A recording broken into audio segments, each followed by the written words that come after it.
Welcome to Krishna physics classes Bhagalpur. आज हम लोग जो पढ़ेंगे वो एनसीईआरटी का सॉल्यूशन है, जिसमें हम लोग जो चैप्टर स्टार्ट किए थे, जिसका हम लोग थ्योरी पढ़े थे, वह था magnetic effect of current and magnetism, जिसमें हम लोग मैग्नेटिक इफेक्ट ऑफ करंट देखे थे, यानी धारा का चुंबकीय प्रभाव। ये एनसीईआरटी के अनुसार ये चौथा चैप्टर है, लेकिन जब आप एनसीईआरटी खोल के देखिएगा तो वहां पे मैग्नेटिक इफेक्ट ऑफ करंट लिखा हुआ नहीं होगा। तो लिखा हुआ क्या रहता है? मूविंग चार्जेस एंड मैग्नेटिज्म, यानी गतिमान आवेश और चुंबकत्व, जिसमें अभी तक हम लोग पढ़े हैं गतिमान आवेश यानी चुंबकत्व के बारे में नहीं पढ़े हैं। तो सबसे पहले हम मूविंग चार्ज का सॉल्यूशन कर लेंगे, एनसीईआरटी का प्रॉब्लम बना लेंगे, उसके बाद मैग्नेटिज्म को पढ़ेंगे यानी चुंबकत्व को। और ये क्या है बाबू? एनसीईआरटी का सॉल्यूशन है, जो कि आप बोर्ड पे देख रहे होंगे, क्वेश्चन लिखा हुआ है। ये पहला क्वेश्चन है एनसीईआरटी का, ये दूसरा क्वेश्चन है। हम क्वेश्चन को लिख दिए हैं, अब बारी है इसके सॉल्यूशन का। तो आइए हम इसका सॉल्यूशन करते हैं। तो यहाँ पे ध्यान दीजिएगा, हम क्वेश्चन को पढ़ रहे हैं। तार की एक वृत्ताकार कुंडली में 100 फेरे हैं, एक तार है और ये इस तरह से वृत्ताकार है। तो आप देख रहे होंगे यहाँ पे एक ही कॉइल, लेकिन ऐसे ऐसे कॉइल की जो संख्या है, नंबर ऑफ टर्न जो है, एन जो है, ये 100 बार ये फेरा दिया हुआ है, 100 कॉइल्स हैं। अब कहता है प्रत्येक कॉइल की त्रिज्या 8 सेंटीमीटर है। जो इसका जो त्रिज्या है यानी रेडियस है, ये प्रत्येक का कह रहा सेम है, जो कि 8 सेंटीमीटर के लिए क्या है? बराबर है। और इससे क्या कहता है? 0.40 एम्पियर की विद्युत धारा प्रवाहित हो रही, यानी इस तार से करंट जो है अब कितना है? 0.4 एम्पियर लिख देंगे, पॉइंट के बाद जीरो का कोई वैल्यू नहीं होता है, कि धारा प्रवाहित हो रही है। कुंडली के केंद्र पर चुंबकीय क्षेत्र का परिमाण क्या होगा? तो ये केंद्र पर इसी पॉइंट पे कहता है कि मैग्नेटिक फील्ड बी क्या होगा। अब याद कीजिए, बायोट सावर्ट्स लॉ जब पढ़े थे तो हम एक एप्लीकेशन बताए थे। पहला बताए थे हम लोग स्ट्रेट लाइन वाइड पे देखे थे, और दूसरा देखे थे सर्कुलर रिंग पे। तो हम देखे थे इस कॉइल के कुछ दूरी पर हम लोग मैग्नेटिक फील्ड का वैल्यू निकाले थे, जिसमें हम लोग दो तीन केस पढ़े थे। जिसमें एक केस ये भी था कि कॉइल की संख्या n हो, लेकिन वो जो आपका मैग्नेटिक फील्ड का जो वैल्यू लेंगे वो सेंटर पे लेंगे। इसके लिए वहां पे हम एक फार्मूला बताए थे। ये फार्मूला हम लोग n कॉइल के लिए और इसके केंद्र पर निकाले थे। अब यहां पे यदि वैल्यू रखते हैं तो आपको सॉल्व करने में हालत खराब हो जाएगा। इसके लिए हम लोग एक चीज करते हैं कि इसको एक और कंडीशन में लिख देते हैं। तो b बराबर हम लोग क्या लिखेंगे? म्यू नॉट बटे हम लोग 4 पाई कर देते हैं, लेकिन यहाँ पे है नहीं तो इसको बैलेंस कर देंगे। तो यहाँ पे 4 पाई किए तो यहाँ पे 2 पाई से हम मल्टीप्लाई कर देंगे, 2 पाई एन आई बटे क्या हो जाएगा? ए हो जाएगा। तो इस तरह से यदि लिखेंगे तो ये बैलेंस हो जाएगा। यहाँ पे यदि 2 दूना 4, पाई से पाई कट गया तो फिर इसी कंडीशन में आ जाएगा। ऐसा लिखने से एक चीज बेनिफिट ये होगा कि यहाँ पे इसका वैल्यू जो कांस्टेंट होता है, इसको लिखने में आसानी होगी। तो आइए अब इसी चीज को हम बनाते हैं। तो इस तरह से इसी को हम देखते हैं। अब देखिए, म्यू नॉट का वैल्यू, म्यू नॉट बटे 4 पाई का वैल्यू जानते हैं 10 के पावर -7, जो कि बायोट सावर्ट्स लॉ में पढ़ा है, इंटू 2 पाई का वैल्यू रख दीजिए 22 बटे 7 इंटू एन कितना है? 100 है, इंटू आई कितना एम्पियर की प्रवाहित हो रहा है? 0.4 एम्पियर। अब बटे में हो जाएगा ए का वैल्यू। तो ए जो है वहां पे रेडियस लिए थे, ए जो देखिएगा रेडियस है, तो यहाँ पे ए का मान कितना हो जाएगा? 8 सेंटीमीटर। तो सेंटीमीटर को ए बराबर, यानी ए जो है आर है, यानी रेडियस के बराबर है, तो 8 सेंटीमीटर है, यहाँ पे 8 सेंटीमीटर है। इसको मीटर में कन्वर्ट कर देंगे तो 8 गुना 10 के पावर -2 मीटर। तो यहाँ पे क्या हो जाएगा 8 गुने 10 के पावर -2 मीटर। अब बैठ करके आप सॉल्व कीजिएगा तो इसका आंसर दे देगा। तो इसका आंसर क्या आएगा, आइए इस चीज को हम लिख देते हैं। इसका आंसर देगा 3.1 × 10 के पावर -4 टेस्ला। क्योंकि मैग्नेटिक फील्ड का जो यूनिट होता है वह आपका टेस्ला होता है। ये आपका आंसर दे देगा। तो ये हो गया। अब देखिए दूसरा क्या कह रहा है, एक लंबे सीधे तार से 35 एम्पियर की, यानी एक ये लंबा सीधा तार है और इससे 35 एम्पियर की धारा प्रवाहित हो रही है। आई जो है ये 35 एम्पियर की धारा प्रवाहित हो रही है तार से 20 सेंटीमीटर दूरी पर, यानी ये तार से 20 सेंटीमीटर, यहां से इसका दूरी जो है ये 20 सेंटीमीटर की दूरी पर स्थित किसी बिंदु पर चुंबकीय क्षेत्र, यानी इस बिंदु पर कहता है मैग्नेटिक फील्ड का वैल्यू क्या होगा। तो ये बिल्कुल आसान है, आप इसका डायरेक्ट हम थ्योरी पढ़ाए थे। तो देखिए यहाँ पे A बराबर हो गया 35 एम्पियर और यहां से इसका जो दूरी है, दूरी R बराबर आप लिख सकते हैं, कितना हो जाएगा 20 सेंटीमीटर। 20 सेंटीमीटर मीटर में कन्वर्ट कर लीजिए तो 20 बट्टे क्या हो जाएगा 100, 20 2500 यानी 1/5 मीटर हो गया। ये हो।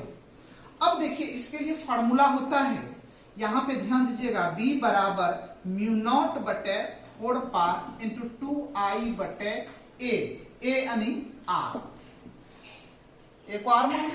तो यहाँ पे B इक्वल टू, यहाँ पे μ0/4 पाई का वैल्यू 10 की पावर -7 × 2I का वैल्यू 35 बटे R जो हो जाएगा आपका 1 बटे क्या हो जाएगा 5। इसको ऊपर भेज दीजिए और सॉल्व कीजिएगा, आंसर दे देगा।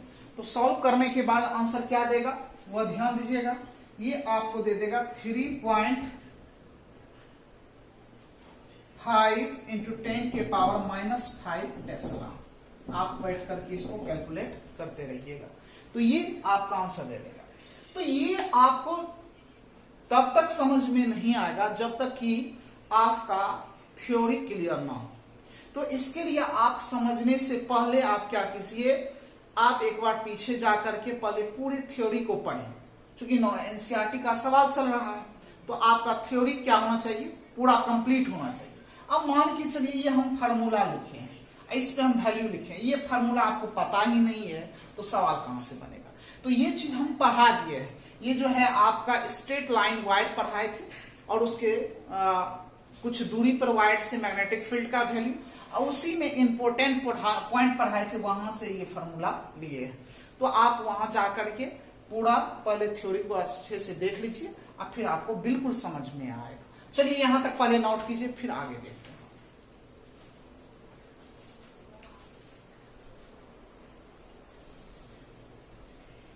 आइए ध्यान दीजिएगा, ये तीसरे नंबर क्वेश्चन को समझिए क्या कह रहा है क्वेश्चन। तो समझिए क्या कहता है, क्षैतिज तल में रखे एक लंबे सीधे तार में 50 एम्पीयर की विद्युत धारा उत्तर से दक्षिण की ओर प्रवाहित हो रही है और तार के पूरब में कहता है कि पूरब में 2.5 मीटर दूरी पर चुंबकीय क्षेत्र की दिशा क्या होगा।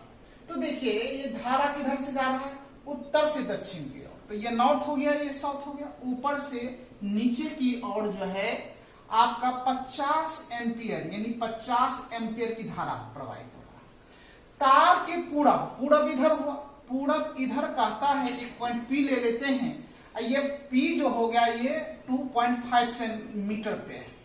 तो कहता है इसी पॉइंट पर मैग्नेटिक फील्ड का जो वैल्यू होगा वह क्या होगा, इसको निकाला। तो देखिए I जो हो गया वो 50 एम्पियर हो गया और R जो दूरी है वो 2.5 मीटर हो गया। तो फॉर्मूला तो आपको एक ही पता है, B बराबर μ0/4 पाई 2I/R। अब इसी में वैल्यू पुट कर देंगे तो इसके जगह पे, पूरे की जगह पे 10 की पावर -7 2 × 50 एम्पियर और दूरी ले लेंगे। अब इसको सॉल्व करेंगे तो रिजल्ट दे देगा 4 × 10 की पावर -8 टेस्ला। ये आंसर दे देगा। और अतः P पर, इसी P पर चुंबकीय क्षेत्र की दिशा जो होगा वह समतल के क्या हो जाएगा, यह लंबवत हो जाती है, ये याद रखिए। अब बी नंबर में क्या कहता है, भूमस्थ मतलब जमीन पर खींचे क्षैतिज बिजली की तार में 90 एम्पियर की विद्युत धारा पूरब से पश्चिम की ओर प्रवाहित हो रही है। तो कहता है 1.5 मीटर नीचे विद्युत धारा के कारण उत्पन्न चुंबकीय क्षेत्र का परिमाण क्या होगा। देखिए यह एक तार है, ये पूरब से पश्चिम की ओर धारा को प्रवाहित कर रहे हैं जो कि 90 एम्पियर है, और तार के जो नीचे है P पॉइंट और ये जो दिया हुआ है 1.5 मीटर नीचे है। तो कहता है इसी P पॉइंट पर मैग्नेटिक फील्ड का वैल्यू क्या होगा। तो आसान है, उसी तरह से क्या हो जाएगा, फॉर्मूला लगा देंगे, B बराबर μ0/4π2I बटे R। तो आप इसका वैल्यू 10 के पावर -7 2 90 एम्पियर और दूरी हो गया 1.5, वैल्यू रखेंगे 12.-5 टेस्ला, इसका रिजल्ट आ जाएगा। तो चलिए इसको नोट कीजिए।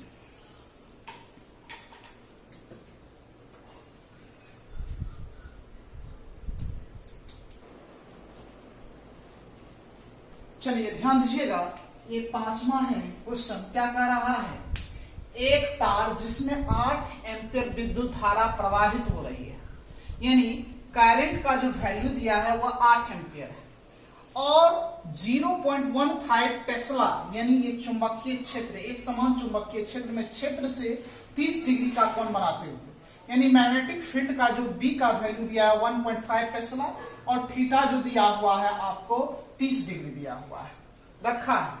इसकी एकांक लंबाई, एकांक मतलब होता है एक, लंबाई पर लगने वाला बल का परिमाण, यानी लंबाई कितना हो गया, 1 मीटर हो गया। तो F यानी बल निकालना है, तो बल निकालने के लिए आगे हम फॉर्मूला पढ़ाए हैं। तो BIL sin थीटा बताए थे, कंडक्टर पे फोर्स लग रहा है, तो यहां पे क्या हो जाएगा, B का वैल्यू 0.15 हो जाएगा, और I दिया हुआ है 8 एम्पियर और sin 30 डिग्री 1/2 और लंबाई की जगह पे 1 काट दीजिए, 4 बार में कर देगा, 4 दूना 8 और 15 चौके 60। तो F बराबर 0.60 न्यूटन पर मीटर हो जाएगा। तो सॉरी ये न्यूटन ही है, न्यूटन। तो ये आंसर हो गया। चलिए इसको नोट करिए।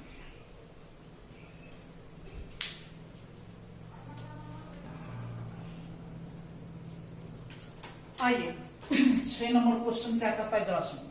कहता है एक 3 सेंटीमीटर लंबा एक तार, यानी लंबाई दिया है 3 सेंटीमीटर, इसको कन्वर्ट कर लेंगे मीटर में, 3 × 10 के पावर -2 मीटर हो जाएगा, जिससे 10 एम्पियर की विद्युत धारा प्रवाहित हो रही है। 10 एम्पियर की विद्युत धारा I बराबर 10 एम्पियर हो गया। एक परिनालिका के भीतर उसके अक्ष के लंबवत, यानी थीटा कितना हो जाएगा, 90 डिग्री हो जाएगा। परिनालिका के भीतर चुंबकीय क्षेत्र का मान दिया हुआ है 0.27 इसका मैग्नेटिक फील्ड हो गया।